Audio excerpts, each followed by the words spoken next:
ژورنالیست مقیم اروپا انوره سرکارова روز 27 یونی سال 2022 در صحیفه‌اش در فیسبوک خبر داد که مقامات قدرتی تاجیکستان صبح 27 یون مادر و برادر او را برای بازپرسی بردند. این سحر مقامات قدرتی تاجیکستان مادر و برادر مرا بردند. مکان بود و باش آنها معلوم نیست. چند روز پیش از این کمیته دولتی امنیت ملی خویشاوندان مرا در پامیر بازپرسی کرده بود، نوشته است انوره سرکارova.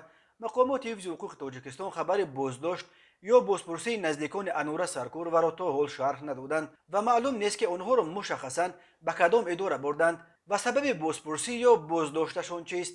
ولی خود انوره سرکارova گفته است که تعقیب نزدیکانشان به فعالیت ژورنالیستی او ربط دارد. این عدالت تاجیکستان استفاده وسیله اعظم مؤثر شکنجه و تهدید به حیات نزدیکان با این را اعتراف گناه را به دست میآورند. در تاجیکستان پدر برای پسر، مادر برای دختر و برادر برای خواهر جواب میدهد. مقامات تاجیکستان با این را میخواهند که همه لب فرو بندند و درباره موردهای فراوان پایمال کردن حقوق انسان در کشور حرفی نزنند، نوشته است. او انوره سرکارova و همسرش رستم جانی در ماه‌های اخیر درباره وضع ولایت مختار کوهستان بدخشان که خودشان همزادگان امین منطقه اند مطلب زیاد تنقیدی نشر میکنند. بعد با استفاده از سلاح و نیرو سرکوب کردن اعتراضات در ولایت مختار کوهستان بدخشان و عملیات ضد لیدرهای غیر رسمی این منطقه در ماه می و یونی سال 2022 ژورنالیستان بدخشانی را که درباره وضع این ولایت می نوشتند تحت فشار مقامات قرار گرفتند.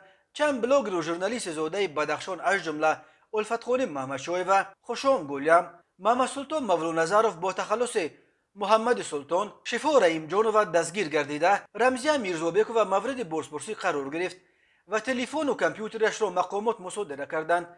در جریان سرکوب اعتراضات و خونسا کردن لیدرهای غیر رسمی ولایت مختار کوهستان بدخشان در ماه می و ایون سال 2022 بنا به حساب‌ها بیش از 40 نفر کشته و بیش از 120 تن دیگر دستگیر شدند.